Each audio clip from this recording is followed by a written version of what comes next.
Imagine waking up one morning and the sun looks wrong. Not gone exactly, but dimmed.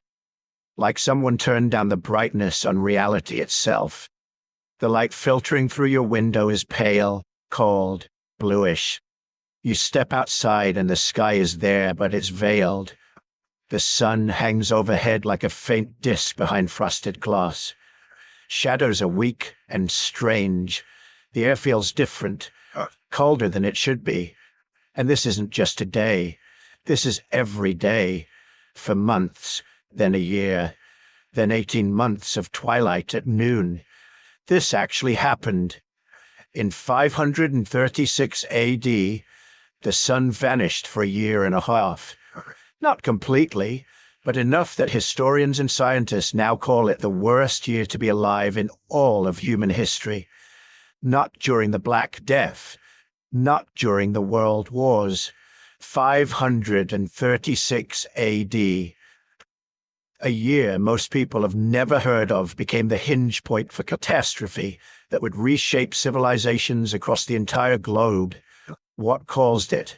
For over 1,500 years, nobody knew. Ancient chroniclers described it in terrified whispers, a mystery written into tree rings and ice cores, and the apocalyptic writings of monks who watched their world die in slow motion.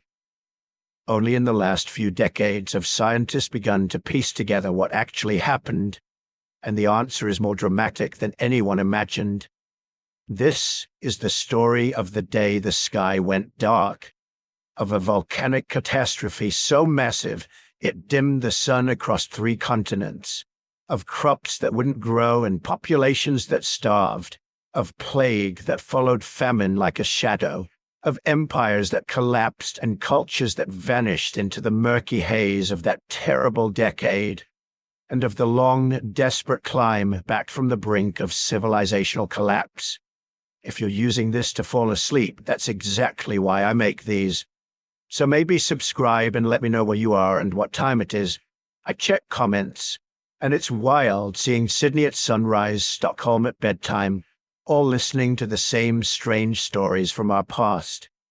Before we go deeper, if you're fascinated by mysteries from deep history, the kind of secrets buried in ice and stone and genetics, I've written a book exploring prehistoric catastrophes and forgotten chapters of human survival. You can find it at sleepytimehistory.com. Just a thought if that sounds like your kind of thing. Now, back to 536. The year the world stopped making sense. To understand how bad things got, we need to see what the world looked like before the darkness fell. Because in early 536, nobody saw it coming. Life was normal. Empires were rising. Trade routes hummed with activity. Harvests looked promising. And then, sometime around March, the sky changed, and nothing would ever be the same.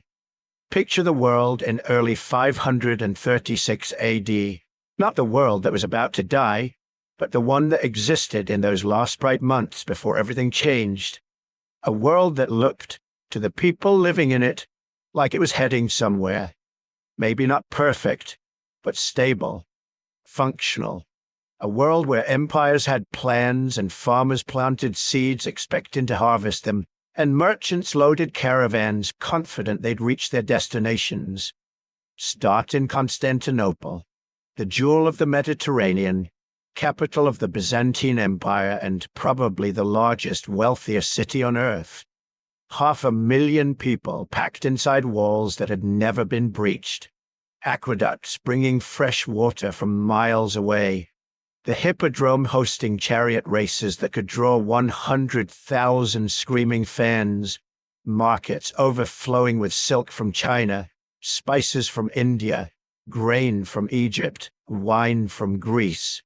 This wasn't some backwater clinging to faded Roman glory. This was a superpower at the height of its confidence. The emperor was Justinian I, and he had ambitions that would have made Augustus jealous. He'd already reconquered North Africa from the Vandals.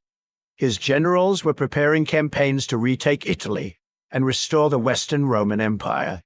He was commissioning the Hagia Sophia, an architectural marvel so ambitious it would define Byzantine engineering for 1,000 years. He was codifying Roman law into a comprehensive legal system that would influence European jurisprudence forever. Everything about Justinian's reign said expansion, consolidation, permanence.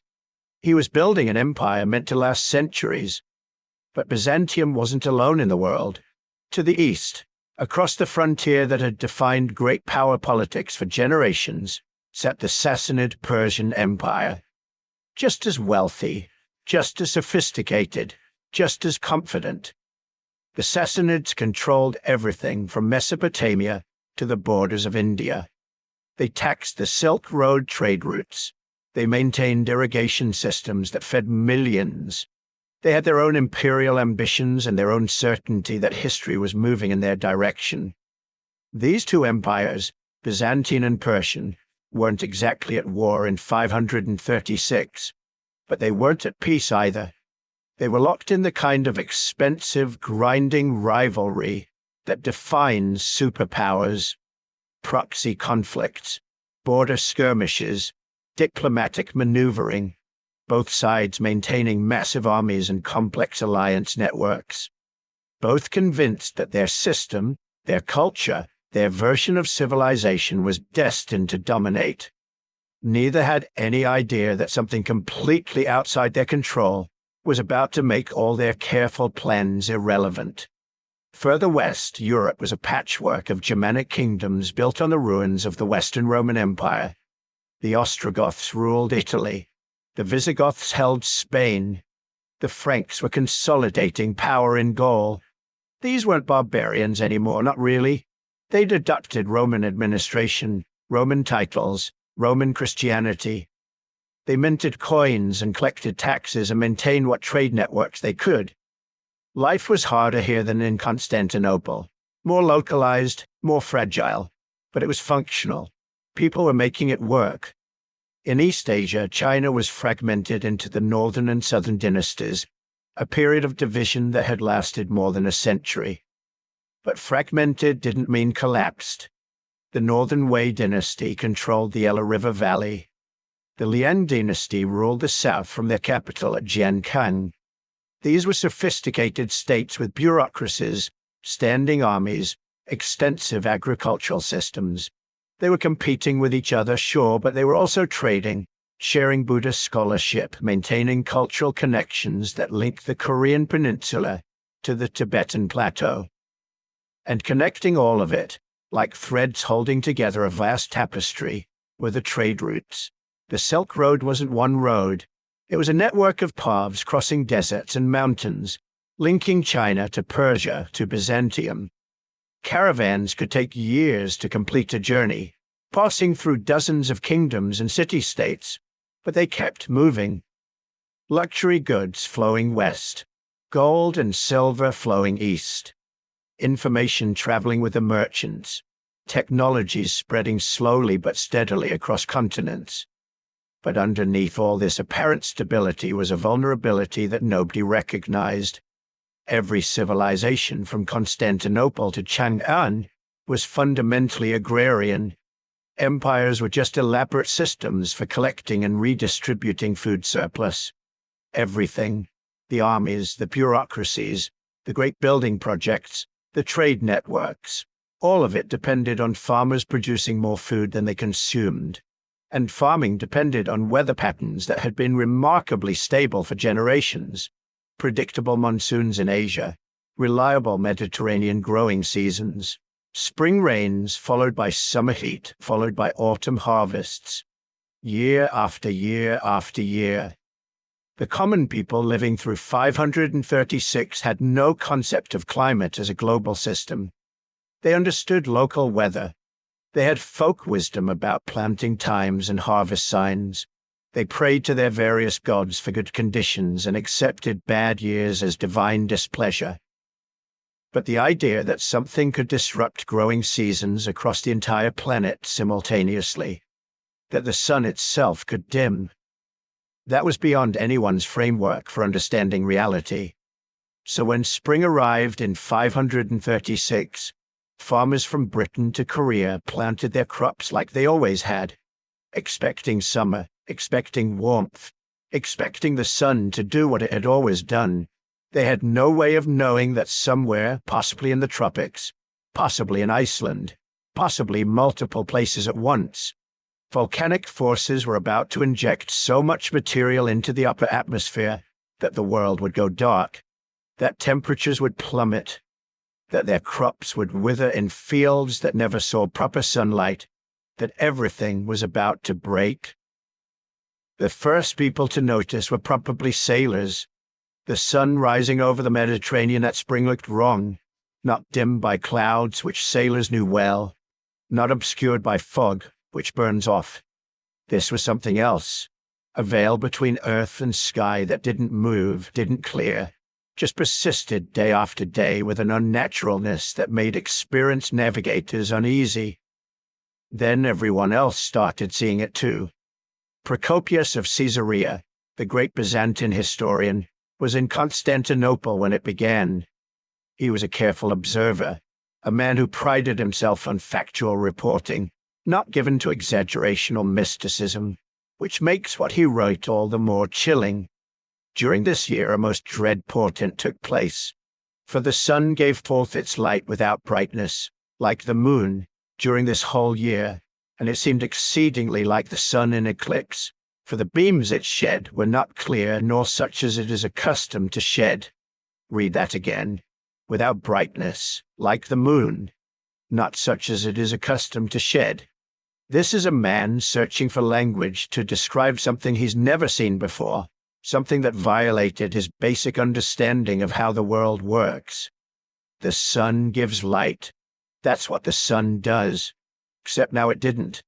It glowed weakly through what he described as a dry fog, visible but providing little warmth, creating no proper shadows, day after day, week after week. From Italy, another voice joins the chorus. Cassiodorus, serving as chief administrator to the Ostrogothic king, was a practical man dealing with practical problems, managing food supplies, collecting taxes, keeping infrastructure running. His letters from this period weren't written for posterity. They were working documents, instructions to local officials, which makes them even more valuable as evidence. He's not trying to craft dramatic narratives. He's trying to manage a crisis he doesn't understand. We marvel, he wrote to provincial governors, to see no shadows of our bodies at noon, to feel the mighty vigor of the sun's heat wasted into feebleness. He describes the sun appearing bluish, the seasons feeling confused, not quite winter but never properly becoming summer. He orders officials to inspect the harvests, already sensing that something catastrophic is developing.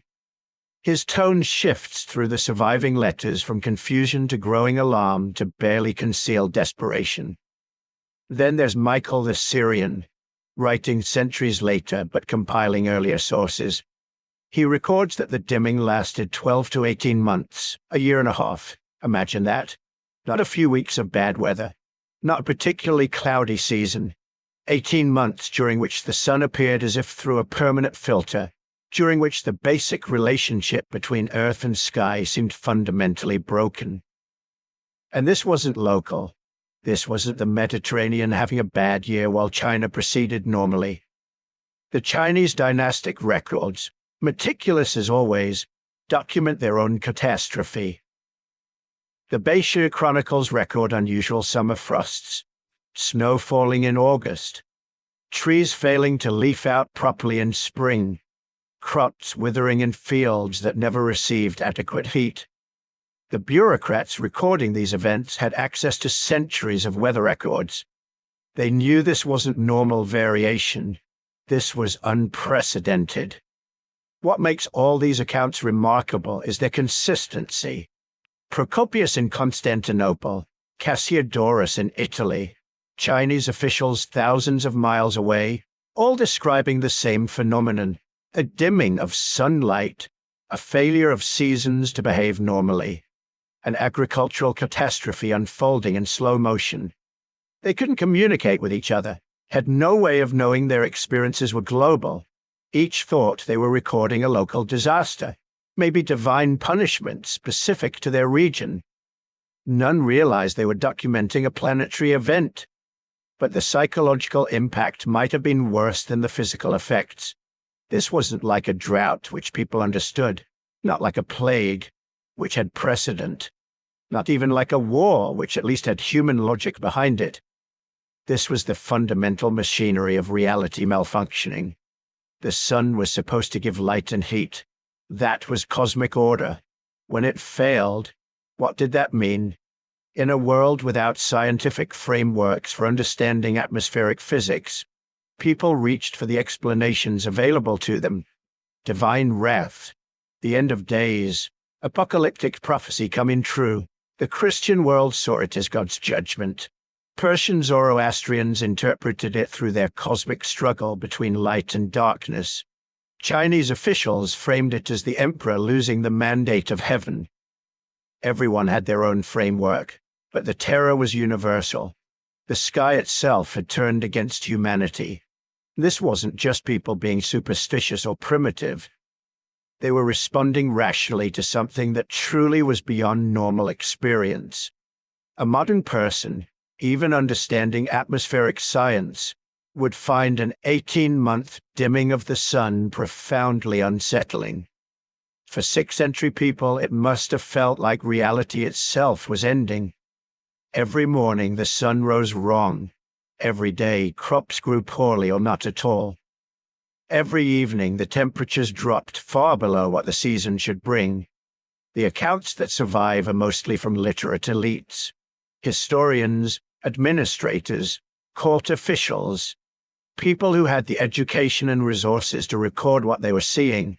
But think about the millions of others, farmers watching their carefully planted fields fail, parents trying to feed children when food stores were running low, village elders who had never seen anything like this, who had no wisdom to offer because all their accumulated knowledge about weather and seasons had become useless. The terror must have been overwhelming.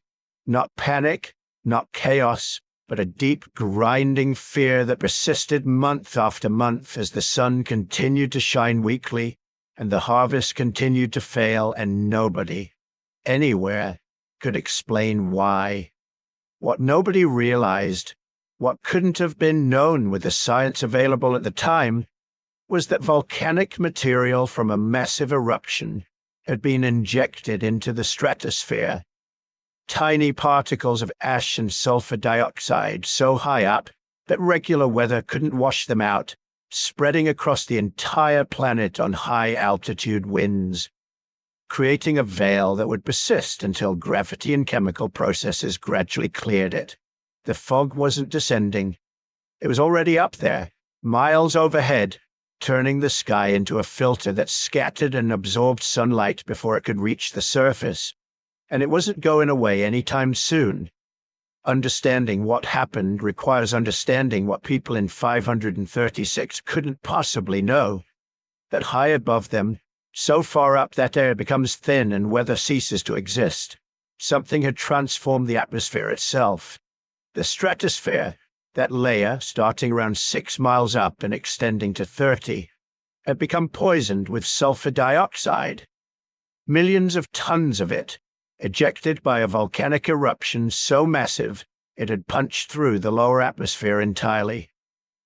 When sulfur dioxide reaches the stratosphere, it doesn't just sit there.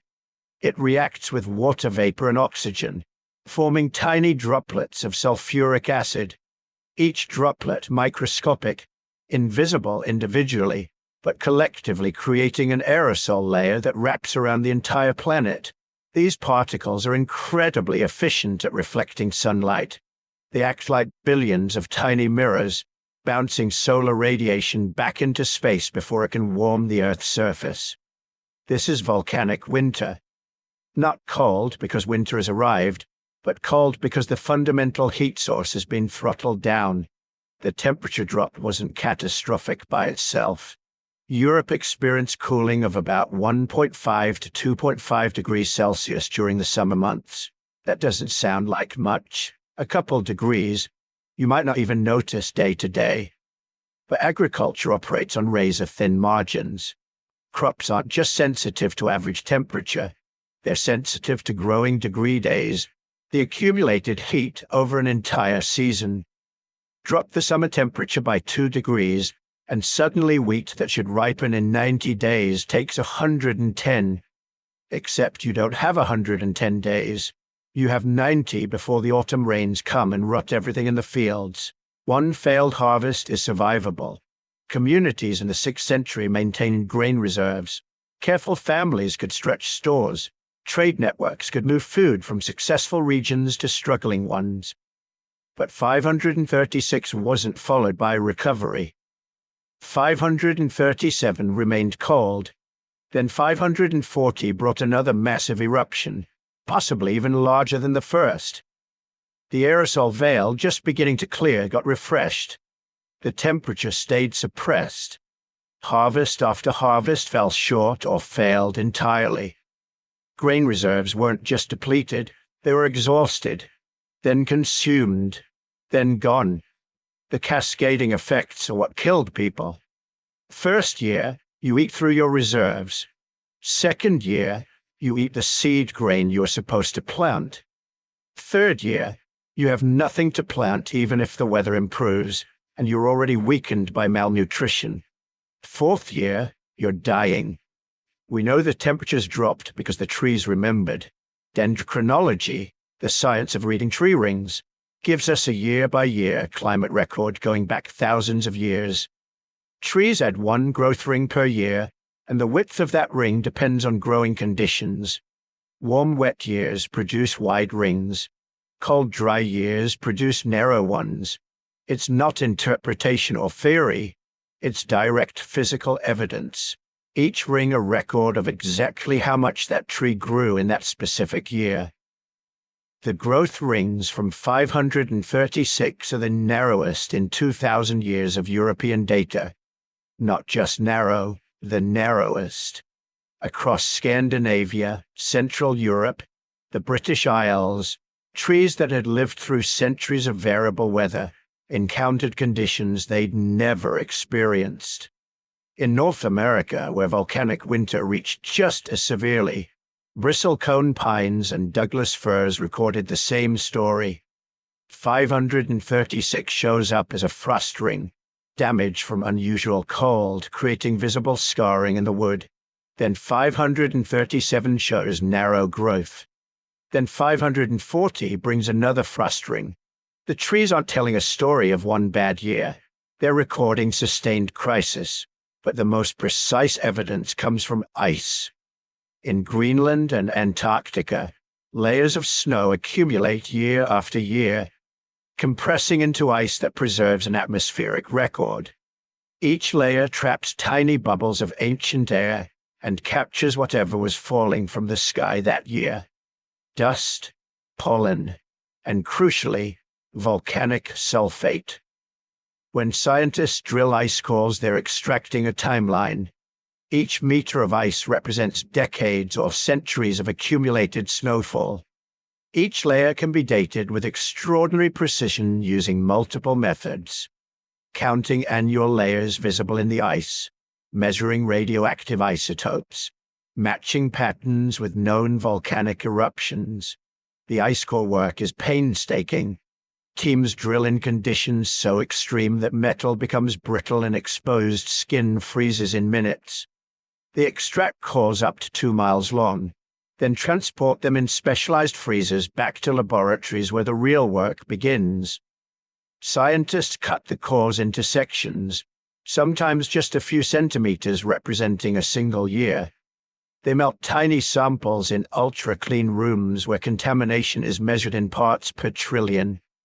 They analyze the meltwater for chemical signatures, for isotope ratios, for trace elements that reveal what the atmosphere was doing when that snow fell. The Greenland ice cores show massive sulfate deposits dated to precisely 536, then another spike around 540. These aren't ambiguous signals. The sulfate concentrations are orders of magnitude above background levels. Antarctic cores, drilled half a world away, show the same spikes at the same dates. This is the signature of volcanic winter. Evidence written in ice, preserved for 14 centuries, waiting for technology capable of reading it. What makes volcanic winter so devastating is its global reach. A normal winter is local, regional at most. The northern hemisphere gets cold while the southern hemisphere experiences summer. Weather patterns shift, but balance is maintained. Volcanic winter doesn't care about hemispheres or seasons. The aerosol veil surrounds the entire planet, suppressing temperatures everywhere simultaneously. There's nowhere to escape, no unaffected region to trade with, no refuge where crops still grow normally. The people living through 536 couldn't have known any of this. They couldn't see the stratospheric veil. They had no concept of atmospheric chemistry or radiative forcing. They just knew the sun had weakened and the cold had arrived and the harvests were failing. What they were experiencing had a name, volcanic winter, but that name wouldn't be coined for another 14 centuries. The cause, massive eruptions injecting sulfur into the stratosphere, wouldn't be proven until ice cores and tree rings revealed the truth. But the effects, those they understood perfectly, those they lived through, generation after generation watching the sky remain wrong, and the temperatures stay suppressed and the food supplies dwindle. They didn't need to understand the mechanism. They were living the consequence, and the consequence was about to get much worse. For a long time, all of this was a story without a culprit. Historians knew something extraordinary had happened in the mid-6th century. The chronicles agreed on that much. Darkened skies, failed harvests, strange cold. But for more than 100 years of scholarship, the question of why remained maddeningly open. Somewhere on Earth, a volcano had exploded with almost unimaginable force. It had changed the course of history, and we had no idea which one it was. This is unusual. Many big eruptions leave obvious scars. Tambora, in 1815, carved out a crater visible from space and left written records across the globe. Krakatoa, in 1883, produced shock waves that circled the planet and sunsets that entered art and poetry. Those eruptions have names, dates, witnesses. The eruption of 536 was different. It left no clean confession, no single smoking crater everyone could agree on. Just scattered clues, like ash on the wind. For decades, one suspect dominated the conversation, a volcanic giant in Central America called Ilopango. Today, Ilopango is a caldera lake in El Salvador, a tranquil sheet of water fringed by hills and scattered villages. But that calm surface hides the shattered remnants of a catastrophic eruption. At some point in the first millennium, Ilopango blew itself apart in an event so large it buried vast areas of Mesoamerica under meters of ash. Archaeologists working in the region call the ash blanket Tierra Blanca Joven, the young white earth. To the people who lived through it, it may have felt like the end of the world. When scientists first tried to date the Ilopango eruption, the numbers were imprecise. Radiocarbon estimates placed it somewhere between the 4th and 6th centuries, roughly the right neighborhood, roughly the right magnitude. A caldera-forming eruption of that size could easily loft sulfur into the stratosphere. It seemed perfectly capable of blocking out the sun. For a while, Ilopango looked like the answer. A catastrophic eruption in the Christian era, big enough to explain the darkness, sitting in a region that later endured social and demographic upheavals. It fit the story, or at least it could be made to fit. But nature doesn't care about plausible narratives. It cares about physics and timing. As dating techniques improved, the Ilopango window narrowed. Tephra, volcanic ash, from the eruption was found in lake sediments and archaeological layers that could be tied down more precisely. The most recent studies suggest Ilopango's great outburst probably happened a little later than 536, more likely in the 540s. Still within the broader crisis period, still potentially devastating, but slightly out of step with the first, sudden plunge into darkness. That doesn't clear Ilopango entirely. It might have contributed to the prolonged misery of the decade. It may very well have been one of the blows that kept the climate from recovering. But it no longer looks like the solitary trigger. The volcano that first blotted out the sun might lie elsewhere. So researchers turned back to the ice. Those Greenland and Antarctic cores don't just show that an eruption happened. They capture its chemical fingerprint. Volcanic ash and sulfate carry trace amounts of elements and isotopes that depend on where the magma originated. The mantle beneath Central America doesn't look chemically like the mantle beneath Iceland or Alaska or Kamchatka. Each volcanic province leaves a slightly different signature. When scientists looked closely at the 536 sulfate spike in Greenland, they noticed something important. The chemistry didn't match typical tropical eruptions like Tambora. Instead, it looked more like high-latitude basaltic systems. In other words, the eruption responsible for the first pulse of darkness probably came from the higher northern latitudes, somewhere around the North Atlantic or Arctic fringe. Immediately, another volcanic suspect stepped into the spotlight: Iceland. In the 6th century, Iceland as we know it may not even have existed in its present form, but the volcanic systems that would become Iceland were already active. This region sits on a hotspot and a plate boundary, a perfect recipe for massive eruptions. We know that later Icelandic events like Laki in 1783 could produce veil-like hazes and severe cooling across Europe. So when the ice core chemistry suggested a northern source, many eyes turned to those subglacial volcanoes in the North Atlantic. Other high-latitude sites are possible too. Some geologists have proposed North American volcanoes, perhaps in the Cascades or the Aleutian Arc. The chemical match isn't perfect enough to pinpoint a single crater. The eruption that dimmed the sun might even have come from a volcano now largely eroded, or hidden beneath ice, or drowned beneath the sea. For a long time, this was as far as the story went. A big high-latitude eruption in 536 from somewhere in the northern hemisphere, and a general sense that something else happened around 540. But the details were fuzzy. Then, around 2015, the picture sharpened. A new generation of ice core studies brought ultra-precise techniques to bear on those mid-6th century layers. Instead of slicing the ice into chunky segments spanning multiple years, researchers began peeling it back almost year by year, like pages in a frozen diary. They used sophisticated mass spectrometers to measure trace elements in parts per trillion.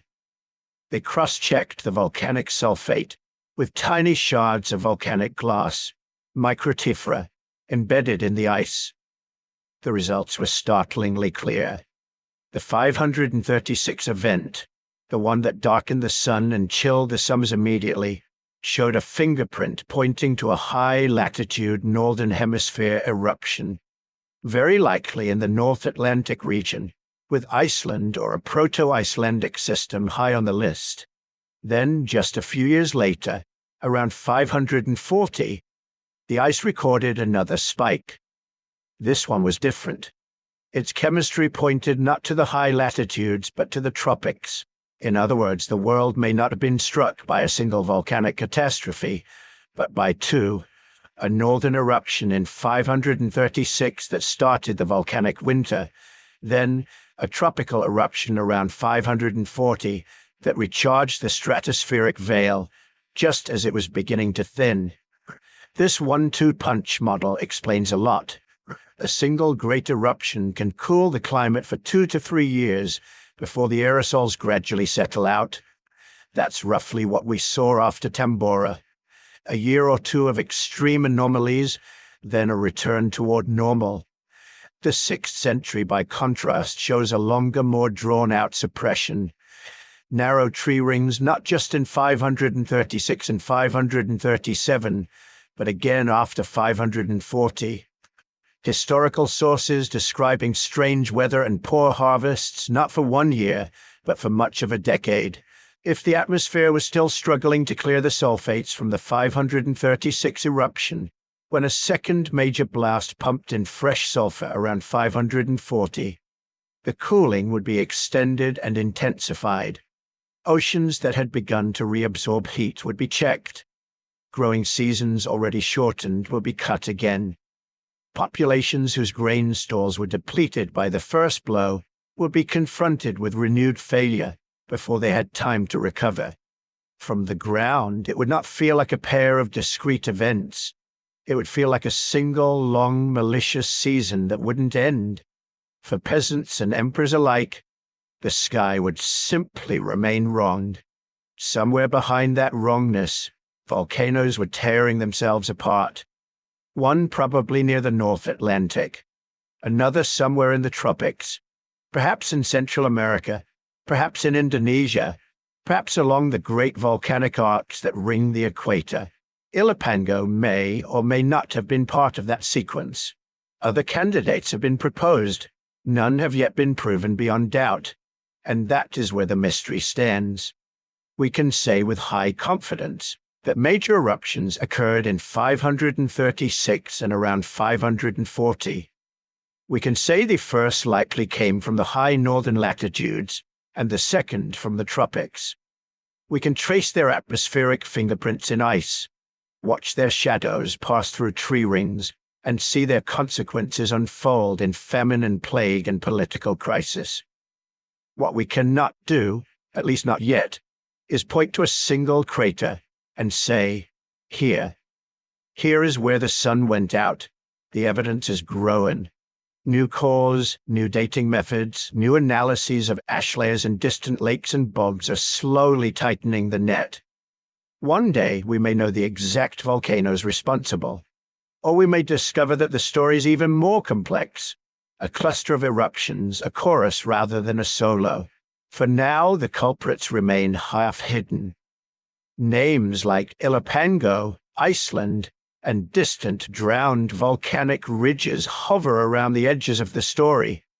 The Earth keeps most of its secrets buried, but the consequences of those hidden eruptions did not stay buried.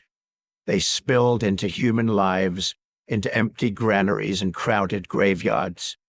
And as the sky stayed dim and the cold lingered, another killer began to move along the trade routes of the darkened world. By the time those eruptions had finished loading the sky with dust, the real catastrophe was already taking shape on the ground. Darkness and cold are unsettling, but for most people in 536, the horror arrived in a much more familiar form: hunger. Grain doesn't care about volcanic aerosols or sulfate spikes. It cares about sunlight and temperature and the timing of the rains. In the years after 536, all three went wrong at once. Across Europe, the harvest cycle that had ticked along for generations suddenly became unreliable. Spring came late, or not at all. Summer days never quite warmed. Frost crept back over fields that should have been greening. Wheat and barley pushed up weak, stunted shoots, then yellowed before seed formed. Vines failed to flower. Fruit trees produced blossoms that withered in cold, damp air. In the Mediterranean heartlands of empire, where Roman granaries had once overflowed, chroniclers began to notice a pattern. Sowing and reaping no longer matched the calendar. In Constantinople, officials complained that the annona, the grain tax that fed the capital, was delivered in short measure. Ships still came, but their holds were not as full. Egypt, the old breadbasket, struggled with floods that were mistimed and muted. The Nile's rhythm nudged out of sync by subtle changes in climate. North African estates reported poor yields. The delicate system that had kept urban populations fed loosened, then frayed. Far to the north, in lands that had never known Roman roads or imperial tax collectors, the cold bit even harder. In Scandinavia and the British Isles, agriculture was already a tight negotiation with the climate. Short growing seasons, marginal soils. People there depended on a few precious months of warmth to ripen their grain. After 536, those months shrank. Pollen records and tree rings from Norway and Sweden tell the same story as the Mediterranean chronicles, but in a different language. A sudden drop in growth, a pause in forest expansion, a hint of fields being abandoned. Archaeologists see farmsteads that go quiet, settlements that contract, burial grounds that swell. In Britain, later legend would remember this era as a time when kings rose and fell with strange speed, when communities moved, when fortifications were strengthened. The texts do not always say famine. They don't have to. It is there between the lines, in references to raiding for cattle, in sudden shifts in power, in monasteries taking in the hungry and desperate. In Ireland, the record is starker. Irish monks, patient and laconic, kept annals that tracked years by brief notations, battles, successions, eclipses. In the late 530s, their steady script records something else. Aniphames, years of famine. One entry speaks simply of a failure of bread stretching from 536 to 539. No drama, no elaboration, just the bare fact that for 3 or 4 years in a row, the staple that gave life to the island's people did not come through. A failure of bread sounds almost abstract. In reality, it meant families watching oat and barley fields lie thin and pale. It meant milk yields dropping as pastures browned. It meant cauldrons filled with increasingly watery porridge, then with roots and weeds, then with nothing. When you read that line in the annals, you're hearing the echo of children crying from hunger 15 centuries ago. The cold did not stop at Europe's edge. On the other side of Eurasia, Chinese chroniclers were watching the sky with their own careful attention. In the official histories of the Northern Way and the short-lived dynasties that followed it, the mid-6th century appears as a time of strange weather and mounting disaster. Records speak of frosts in summer, of untimely snow, of droughts that came when the land should have been soaked. Crops failed in the Yellow River Basin. In some regions, locusts arrived to finish what the climate had started, stripping what little vegetation survived the cold. The text described people eating each other, a phrase Chinese histories use soberly when famine passed a certain threshold, when bark and grasses and animal skins had already been consumed, and human bodies became the final, terrible resource. As yields collapsed, people moved. Tax registers show villages emptying, households vanishing from the rolls as families abandoned their land and drifted towards cities, temples, river crossings, anywhere that might offer charity or work or access to stored grain. Banditry rose. Local strongmen hoarded food and leveraged it into power. Officials complained they could no longer collect enough tax to pay troops or maintain granaries. Climate doesn't overthrow dynasties by itself, but when the harvests fail, the political fabric thins. Promises that once felt solid, that the emperor could ensure heaven's favor, that the state could keep granaries full, begin to sound hollow when the bowls are empty. On the far side of the world, in the tropical lowlands of Mesoamerica, the sky may have been dim for a different reason, but the effect was similar. If Ilopango's great eruption did occur in the 540s, as many studies now suggest, it would have been a catastrophe almost beyond imagining for the Maya communities living around it. Thick ash would have buried fields, poisoned water, collapsed roofs.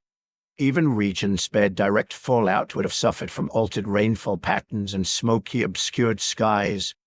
Archaeologists tracing the Tierra Blanca Joven ash layer see its imprint under abandoned villages, over once fertile fields, in river valleys choked with sediments. In the decades that follow, settlement patterns in parts of the Maya lowlands shift. Some centers decline abruptly, others grow as refugees and survivors cluster in new places. Trade routes seem to reorient, as if commerce and people alike were flowing around a scar in the landscape. We don't have written Maya accounts for this exact period, at least none that have survived, but we can infer the human texture. Maize kernels planted into dust that never quite wet, milpas drowned under ash, sacred calendars disrupted when the rains failed their appointed days, priests performing rituals to coax Chak, the rain god, back to a sky that remained strangely veiled. Across all these regions, from Ireland to China to El Salvador, famine did more than empty stomachs. It hollowed out the foundations of authority. Pre-modern rulers based their legitimacy on an implicit bargain. They claimed a special relationship with the divine, with heaven, with the ancestors. In return, they were expected to keep order, repel invaders, and most of all ensure the land remained fruitful. When the sun dimmed and the grain failed year after year, that bargain cracked. In Constantinople, Justinian could order processions and prayers, but he could not make the clouds part. In Chinese courts, astrologers could reinterpret omens, but they could not magic away frostbitten seedlings. In Maya city-states, rulers could bleed and burn incense on towering pyramids, yet still watch their people drift away, following rumors of unburied fields elsewhere. Hungry populations become restless. They stop paying taxes. They question edicts. They gather around charismatic leaders who promise food, or around old gods who seem newly powerful. Bandit chiefs, millenarian prophets, local warlords, all thrive in the cracks hunger creates. But the political stories, the shifting borders and changing dynasties, can sometimes obscure the quieter, harsher reality experienced in kitchens and fields. Imagine the rhythm of an ordinary farming year before 536. The comfort of routines learned from parents and grandparents. You know roughly when to plow, when to sow, when to expect the first green shoots, when to plan the harvest feast. Your life is shaped by seasons as reliable as breathing. Then the sky goes wrong. At first, it is just a strange haze, a dimness. Days feel like they're permanently late afternoon. Shadows are softer. You put the seed in the ground anyway. What else can you do? Maybe the weather will right itself.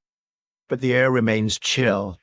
Rains come at odd times, drizzling when they should pour, stopping when the soil still feels dry. You wait for the plants to thicken, but they don't. Heads of grain stay small. You walk the fields and your stomach nuts with a new kind of fear. Harvest comes, and it is thin. You tighten rations. You mix more chaff into the flour, more water into the stew. You sell a few animals to buy extra grain, telling yourself next year will be better, and then next year is worse. By the second or third failed harvest, your world has narrowed to a few basic calculations. How much food is left? How long it might last? Who eats and who doesn't? Children, who once tumbled in the fields, move more slowly. Their faces sharpen, coughs linger. Old people volunteer to take smaller portions. Pregnant women miscarry. Arguments break out over handfuls of grain, over who stole whose turnip, over why the gods are angry and whose sin is to blame. Night brings its own torments. You lie awake, listening to your own stomach growl, listening to the wind grind dust against the walls, wondering if the dim sun you saw sink behind the horizon will bother to rise tomorrow.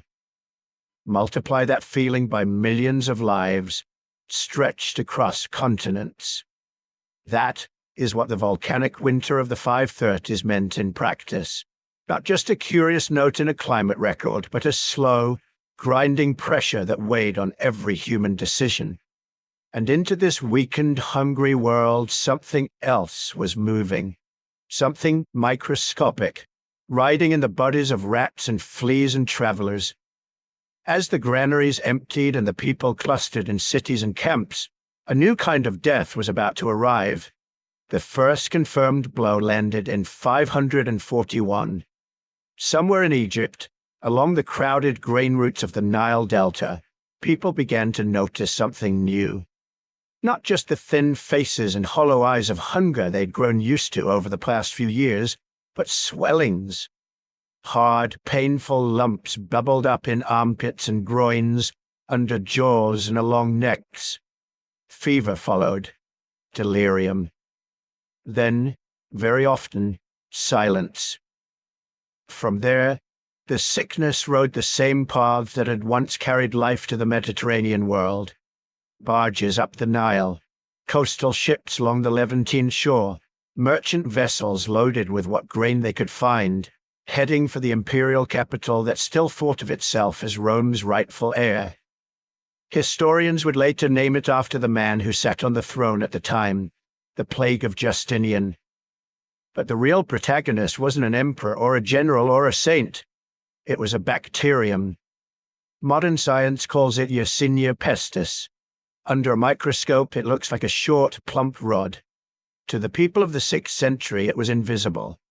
All they saw were the consequences. Fever that rose like a tide, blackened extremities, bleeding under the skin, and those terrible swollen buboes that gave one form of the disease its later name. If that sounds familiar, there's a reason. Genetic analysis of ancient DNA from 6th century graves has shown that the plague of Justinian was caused by the very same species of pathogen that would explode across Eurasia in the 14th century as the Black Death. 2 different pandemics, separated by 800 years, linked by a common microscopic ancestor. Why then? Why there?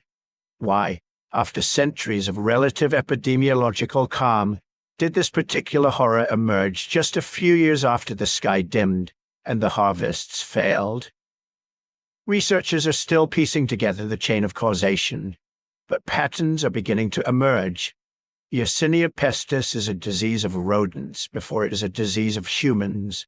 It circulates among wild rodent populations, especially certain species of ground squirrels, marmots, and gerbils, maintained by fleas that bite, feed, and jump hosts. Most of the time, these natural reservoirs exist in rough equilibrium. Animals die, others live. The bacteria keep circulating quietly in the background.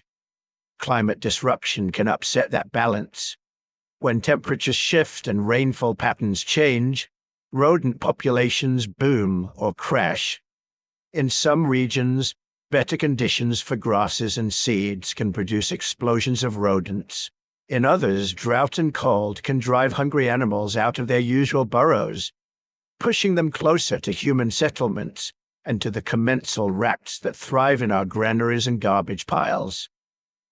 The 6th century climate shock seems to have done both, in different places at different times. Studies of Central Asian climate proxies suggest that the years around 536 were marked by sharp swings in moisture and temperature. That kind of variability is a gift to a pathogen. Stressed ecosystems, overabundant hosts one year, starving, migrating hosts the next. Somewhere in that shifting mosaic, Yersinia pestis made a crucial jump. From its wild reservoir into black rats that rode grain ships, temple granaries, and city sewers. From there, it only needed people. And people in the 540s were uniquely vulnerable. Years of marginal harvests had already worn down immune systems. Malnourished bodies fight infections poorly. Bone chemistry from cemeteries spanning this period shows signs of nutritional stress. Lines in teeth, and skeletons that record episodes of hunger during childhood. Children who grew up in the shadow of the dim sun carried that frailty into adulthood. On top of that, the social map of the Mediterranean had been rearranged by famine. As rural yields faltered, populations had flowed into cities, into refugee camps, into fortified towns. Displaced people collected around granaries, monasteries, and military supply depots, places where food, even in reduced amounts, was still being distributed. Cities like Constantinople. By 541, Constantinople was a metropolis of perhaps 500,000 people. A knot of stone and timber wrapped around the Golden Horn, its streets threaded with aqueducts and colonnades. its harbors jammed with ships bringing in grain, oil, and wine from across the empire. It was also, once plague arrived, the perfect petri dish. Procopius, the court historian who watched this unfold, left a description that still chills across the centuries. He writes of a sickness that seemed to come from nowhere, touching rich and poor alike, of people who went to bed healthy and woke with a fever and a lump under the arm, of households in which all the domestics were attacked by the disease, while others were left alone, contrary to all expectation. He speaks of corpses lying unburied in the streets, of bodies stacked in churches when graveyards could take no more, of the state finally commandeering towers along the old city walls to use as mass tombs, filling them with layer upon layer of the dead. At the height of the outbreak, some writers claim that 10,000 people died each day in Constantinople alone. Modern historians are cautious about such numbers. Ancient chroniclers liked round, dramatic figures. But even if we halve or quarter them, we are still looking at a mortality event on a scale hard to grasp.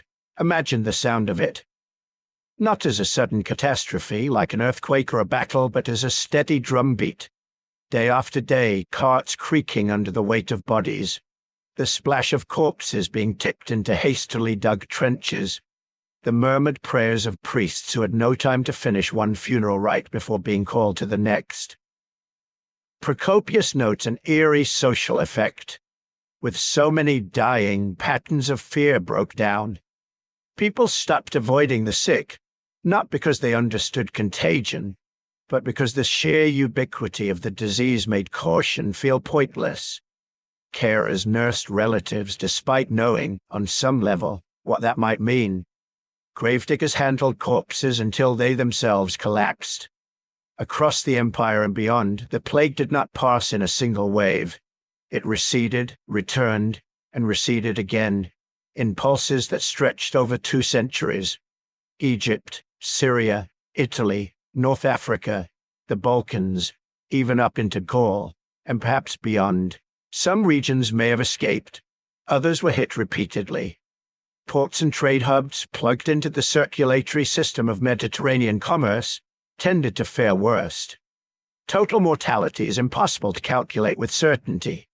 Estimates range from 25 to 50 million deaths across the broader Mediterranean and Near Eastern world, between the 540s and the 750s.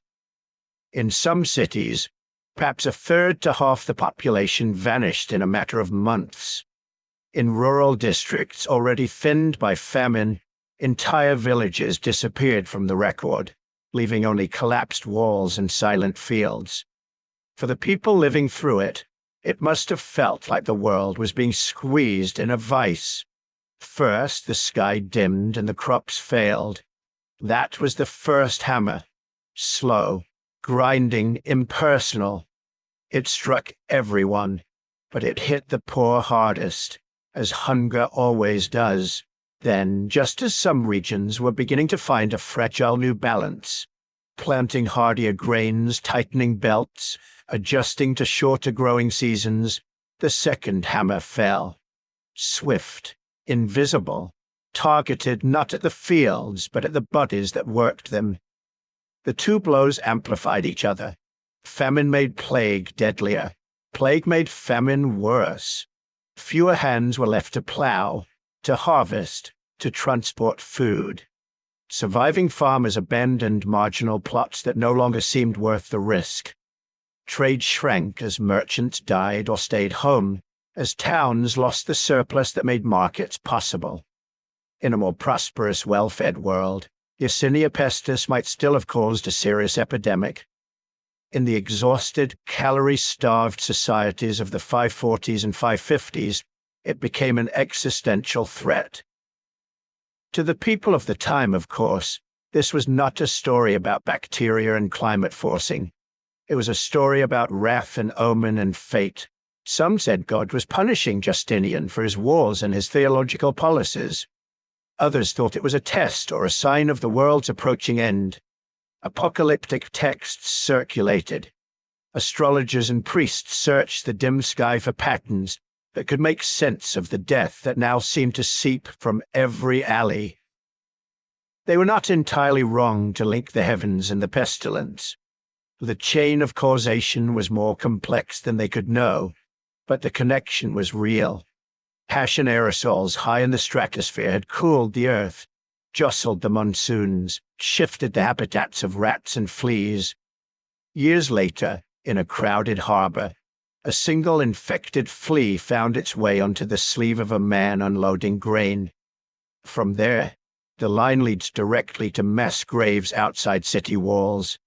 Plague did not kill the Roman Empire by itself, nor did the volcanic winter, but together they warped the demographic and economic foundations on which that empire and its rivals rested.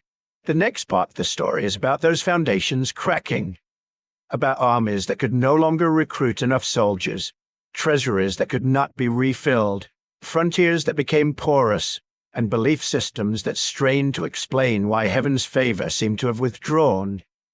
As the bodies were carried out of Constantinople and Cairo and Antioch, something else was being carried away with them, the old world sense of stability. When Justinian came to power in 527, he did not see himself as a caretaker of a shrinking world. He saw himself as a restorer. In his mind, the old Roman Empire had not died in 476 when the last Western emperor was deposed. It had simply retreated to Constantinople, waiting for a strong enough hand to knit it all back together. Justinian believed he was that hand. He had grand plans to match, law codes to systematize centuries of Roman jurisprudence, church councils to settle theological disputes, monuments like Hagia Sophia to proclaim imperial glory in stone and light, and above all reconquest.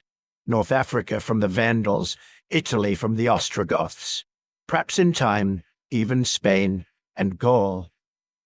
Those campaigns began well.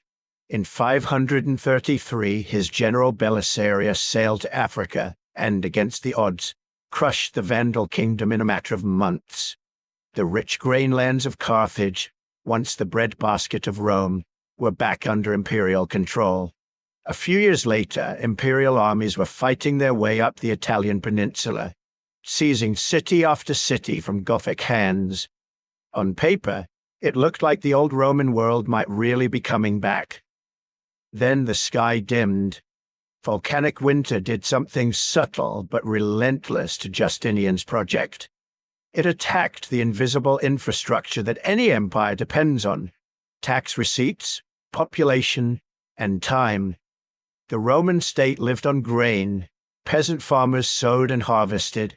Tax collectors took a share in kind or coin, and that surplus fed the cities and the army. When harvests shrank, so did the river of resources flowing toward Constantinople. We have tax papyri from Egypt, once the empire's most reliable source of grain and revenue, recording remissions and arrears in the years after 536.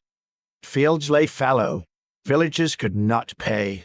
The imperial government, recognizing reality, sometimes canceled debts or reduced assessments. That sounds compassionate, and perhaps it was. But it also meant less gold in the treasury, fewer ships loaded with wheat heading north. At the same time, the population base was eroding. Famine calls quietly. It doesn't always leave dramatic mass graves. Instead, it shows up as missing names in census lists, as abandoned hamlets, as smaller families. Then, just as this slow demographic leak was underway, plague ripped a jagged hole through the remaining fabric. Armies don't fight on ambition alone. They need recruits, officers, pack animals, smiths, carpenters, sailors, all drawn from the same shrinking pool of people trying to survive failed harvests and recurrent disease. By the 540s and 550s, imperial commanders in Italy were constantly writing back to Constantinople, asking for reinforcements and money. What they got, more and more often, was delay, orders to economize, instructions to negotiate instead of fight. The dream of a unified Mediterranean empire did not shatter overnight. It frayed. Fortresses that had been painstakingly captured from the Goths were left under-garrisoned. Roads were no longer properly maintained. Salaries for soldiers and officials arrived late or not at all, breeding discontent and corruption. In North Africa, Berber groups pushed into territories that imperial troops could no longer effectively patrol. In Italy, the Gothic wars dragged on far longer than Justinian had expected, turning fertile regions into depopulated battlefields, just as climate and disease were biting hardest.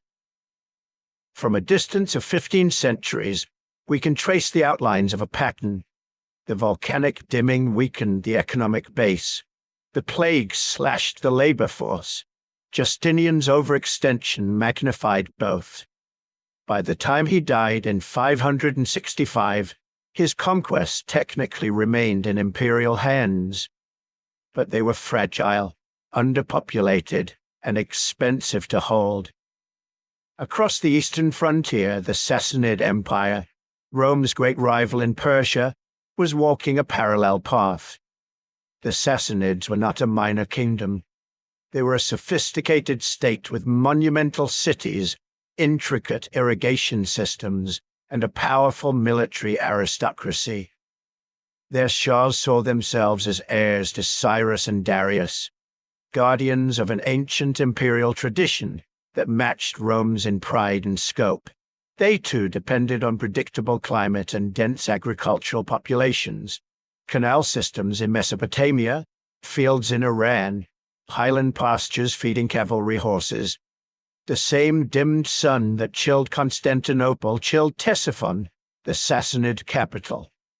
The same disruptions to rainfall and growing seasons pressed on Persian farmers, and the same plague reached their cities along caravan routes and river traffic.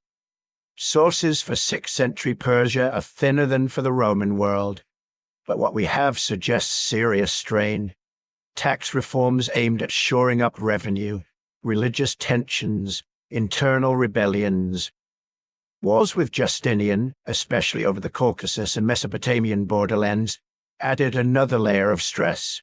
Two wounded giants leaning against each other, each trying to gain leverage while their foundations shook. Neither empire collapsed immediately, but the damage lingered. A century later, when a new religious and political force surged out of Arabia under the banner of Islam, both the Eastern Roman and Sassanid states were still visibly marked by the shocks of the 6th century. The Sassanid Empire, in particular, would crumble with astonishing speed in the face of Arab armies. Historians debate exactly how much of that vulnerability can be traced back to 536 and its aftermath. But it is hard to avoid the sense that a century of demographic and economic erosion had hollowed out what once seemed unshakable. Far to the north, beyond the imperial frontiers, another story was unfolding in forests and fjords. In Scandinavia, the years around 536 show up in the ground. Pollen cores from lakes and bogs record abrupt changes in vegetation.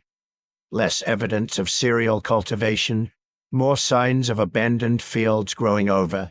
Archaeologists excavating 6th century settlements find houses left empty and never reoccupied. In some regions, the density of known sites drops sharply.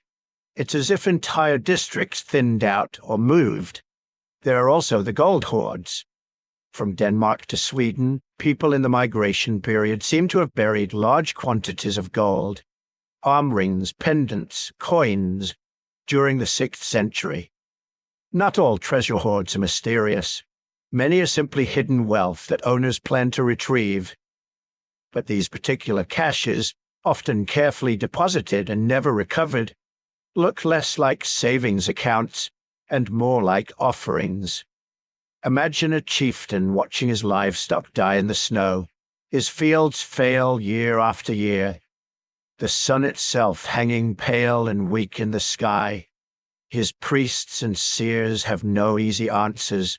In desperation, he takes his most precious objects, symbols of status and prosperity, and consigns them to the earth or the bog, asking whatever powers rule the weather to take notice. Some scholars have suggested a cultural echo of this catastrophe in later Norse myth.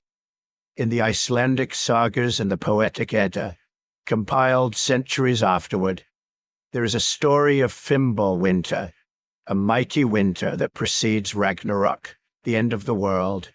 3 successive winters with no summers in between. Snow driven from all directions, brothers turning on brothers, a world sliding into chaos before the final battle of gods and monsters. We can't prove that this legend preserves a memory of the 6th century climate event. Oral traditions shift, merge, and rework material across generations, but the resonance is hard to ignore. An extraordinary winter, social breakdown, the sense that cosmic order itself has failed. While Scandinavian societies weathered the storm and eventually entered the Viking Age, the 6th century downturn seems to have marked a deep rupture. Population dipped, power structures reconfigured, new centers rose where old ones faltered. Something similar was happening in the lands between the empires, the broad zones of Eastern and Central Europe that connected the Baltic to the Balkans and the steppes to the Danube. Before 536, this region was already in motion. Germanic groups had pushed into Roman territories during the earlier migration period. Huns had carved out a short-lived empire. Populations were shuffling. Borders were porous. The climate shock and its economic fallout added another layer of instability. Steppe nomads who depended on pasture found their grasses unreliable. Farmers along river valleys faced the same harvest failures seen elsewhere. Groups moved, looking for better land, better terms, or weaker neighbors. Into this ferment came new players, the Avars, a nomadic confederation of steppe warriors, and expanding Slavic groups moving south and west. The Avars arrived in Europe in the mid-6th century, just as Justinian's state was struggling with plague and war. They established themselves in the Carpathian Basin, in what is now roughly Hungary and its surroundings, creating a powerful khaganate that would dominate Central Europe for 2 centuries. To their south and east, Slavic communities spread into the depopulated or weakened territories along the Danube and the Balkans. Byzantine sources from the later 6th and 7th centuries speak anxiously of Slavic raids, settlements, and the gradual Slavicization of regions that had once been firmly under Roman control. Was this solely because of the year 536? No. Migrations and invasions have many causes: political opportunities, internal dynamics, long-term demographic trends. But the climatic and epidemiological shocks of the mid-6th century clearly helped create power vacuums. Fortified cities that might once have repelled raiders were half-empty and underfunded. Local elites who might have organized resistance were dead, displaced, or reduced in stature. In this sense, the fall of empires was not always a dramatic toppling of capitals. It was a gradual redrawing of who could project power where. Old systems sagged, new groups slipped into the gaps. This is why some modern historians like Michael McCormick have suggested that if we're going to look for a true beginning of the so-called Dark Ages in Europe, we might do better to point not to 476, with its tidy textbook symbolism, but to 536. 476 was, in many ways, a political rebranding. The Western imperial title disappeared, but Roman institutions, laws, and economic structures persisted under new Germanic rulers. Cities still functioned. Long-distance trade still moved. The sun still shone. The mid-6th century, by contrast, brought something deeper, a synchronized shock that rippled from Ireland to Iran. Climate, harvests, disease, demography, war, all entangled. The cumulative effect was not just a change in which elite wore the crown, but a transformation in what kinds of societies Europe and the Near East could support. Population shrank.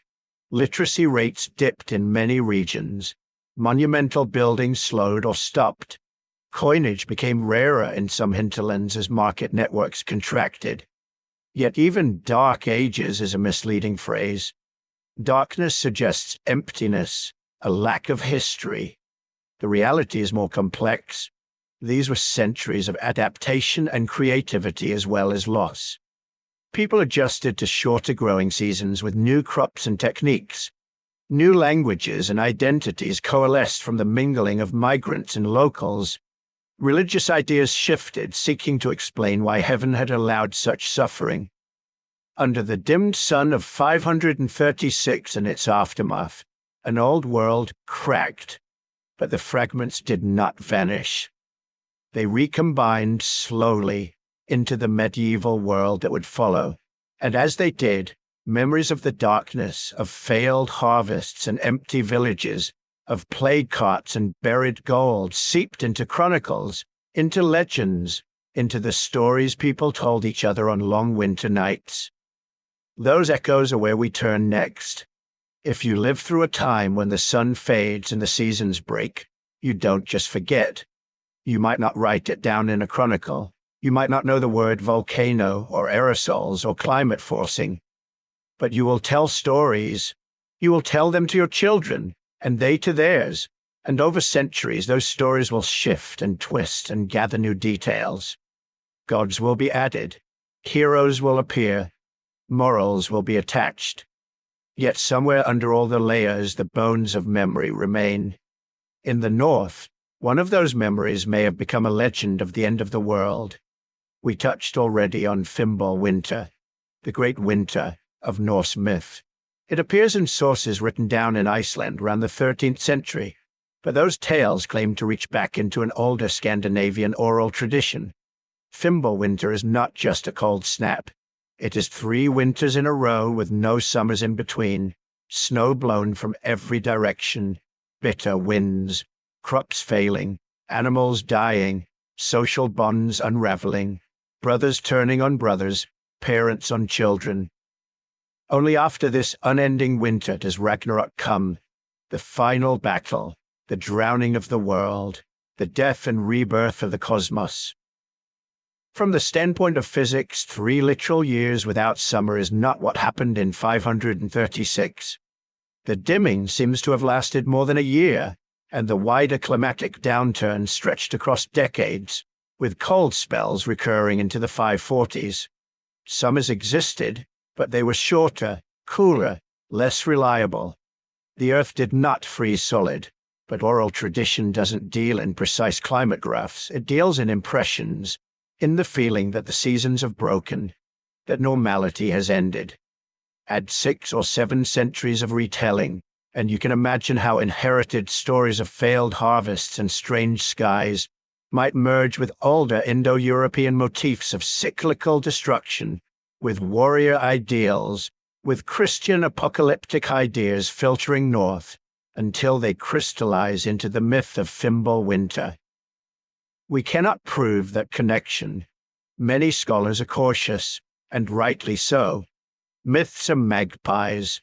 They steal shiny pieces from everywhere. But the coincidence is tempting. Gold hoards buried in the 500s and 30s and 500s and 40s, abandoned farms, sudden demographic dips, and centuries later, a story of a winter so long it feels like the end of days. Further west, in the mist-soaked islands of Britain, another set of stories was taking shape. When people today hear King Arthur, they often think of knights in plate armor, round tables and courtly love. But the earliest layers of the Arthurian tradition are much darker and harder to pin down. Some historians place a possible historical Arthur, if he existed at all, in the late 5th or early 6th century, a Romano-British war leader fighting Saxon incursions in a world where Roman administration had receded but not entirely vanished. By the time the volcanic haze of 536 rolled in, Britain was already a patchwork of competing kingdoms and cultures. The climate shock and ensuing famines would have hit that fragile landscape hard. Later Arthurian tales, especially in their medieval French and English forms, include a recurring motif, The wasteland. A king is wounded, often in the thigh or groin, a symbolic blow to fertility. His land becomes sterile, rivers dry up or flood unpredictably. Fields will not bear grain, animals fail to thrive.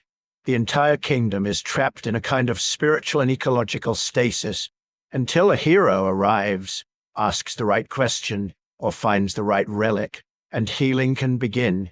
Some scholars have looked at this motif and wondered if it might echo 6th century reality.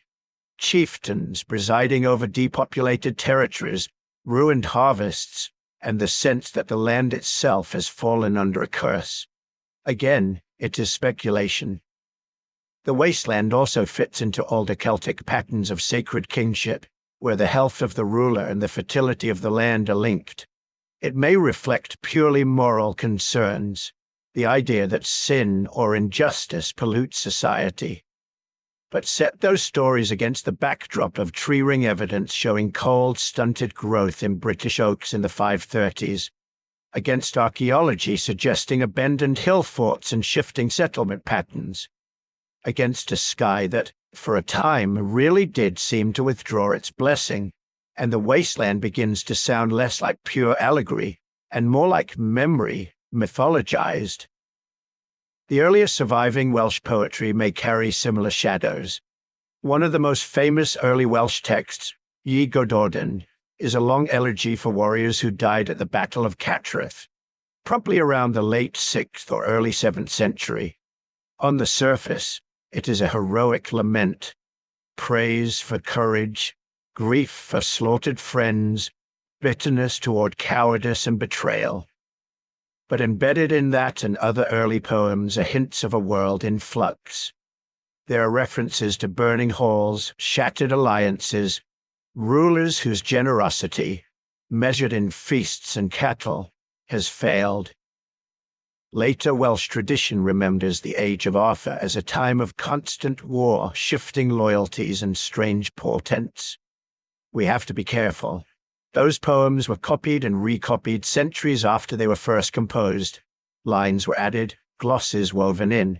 It is almost impossible to draw a straight line from a specific stanza to a specific foggy year in the 530s. Yet taken together, Norse Fimbulwinter, Arthur's Wasteland, Welsh laments of ruin and dislocation, they suggest that in the far corners of post-Roman Europe, people framed social and environmental breakdown in terms of cosmic disorder. When the grain failed, it was not just bad luck. It was a sign that the world's deep rules had been violated. On the other side of Eurasia, where empires were older and writing more stable, the response took a different form. In the Buddhist world of East Asia, there was already a concept ready to be invoked in times of trouble. Mofa in Chinese or Mappo in Japanese, the age of the decline of the Dharma.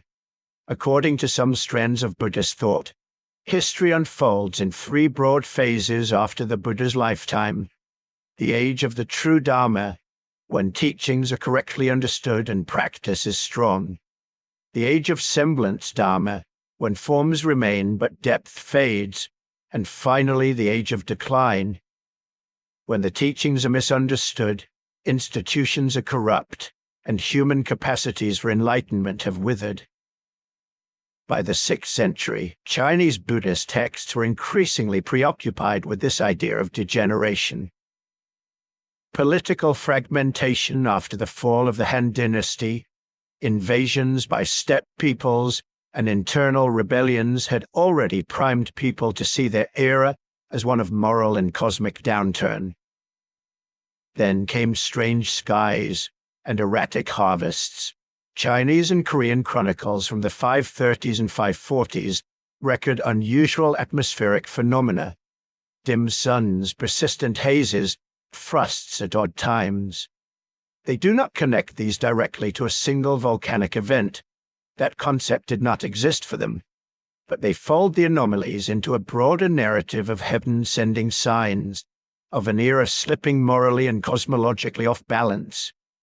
In such a mood, the rhetoric of Mofa found fertile ground.